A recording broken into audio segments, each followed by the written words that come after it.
Hey guys, welcome back to Auto Repair guys. Thank you guys for watching and subscribing to the channel. Today will be super helpful video guys to any of you having a Hyundai.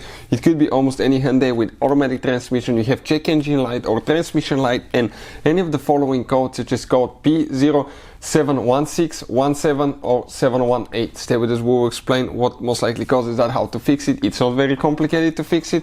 It will take you a few minutes, but two common mistakes people make, so make sure to stand till the end and we'll explain what it is. Before we start, let me tell you a little bit about us. Every single car we get at the garage, we try to make at least 200 to 300 free repair videos. Why we do that? Simply because our mission in the shop is to save you as much money as we can. All we need guys in return, please subscribe to the channel, like the video, that way we can keep making these absolutely free videos for you. If you need to buy any parts tools for a good price and quick shipping, check out the link in the description of the video below. That's where we get all our tools and supplies from. So, with that being said, let's explain what we have specifically here. Check it out, this is the Hyundai transmission completely taken apart. If you guys need a scanner to scan the transmission codes, engine codes, anything like that, this is one of the best ones on the market for the price. We use it daily. I'll put the link in the description of the video below if you want to check the current price and features. Works on Hyundai and almost any car you can think of. It's amazing too guys, amazing. So now what we did here, we drained the transmission fluid. You can see how nasty it is, and if you look inside, okay, those black swirls, that's contamination from the clutches and wear. So we have a special video that explains how often to change the transmission on Hyundai, and it will explain why you need to change it up to 3 times. So please check it out if you need help with that. So first we drain the fluid, second we remove the oil pan, third we remove the transmission valve body. This is a transmission valve body.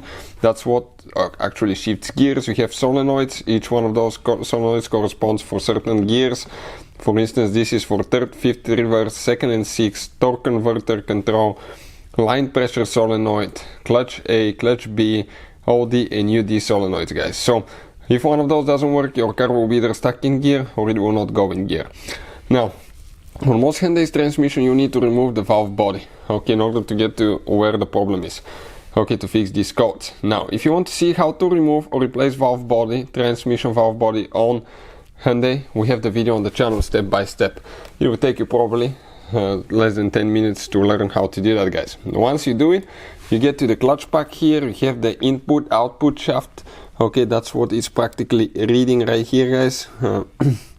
The input is where it's coming from the crankshaft, output is going to the actually to the CV axles. So these two shafts, okay, practically they need to have matching RPMs. If they differ more than 200, okay, that means that you most likely have problems with clutches or sensors or anything like that. So if you have any of these codes, okay, most likely guys, okay, it corresponds to having bad input speed sensor. Okay, this is your input speed sensor, okay, and your transmission may not shift at that point as well.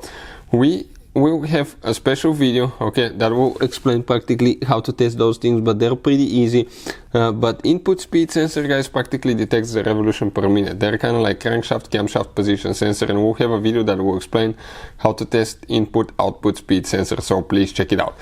Now if you need to replace it, all you have to do, remove the bolt. Unfortunately on that type of transmission you need to remove and replace both sensors at the same time, and the connector is right here, but that will fix the problem. Now, common mistakes people make: later use only original transmission fluid, and make sure you check the transmission fluid correctly when you fill it to make sure it's not overfilled or not underfilled, because having too much or not enough fluid can affect it. So always make sure the level is perfect and you're not having too much, okay, fluid as well. Hopefully the video will be helpful to any of you needing help with that. Thank you for watching and see you next time.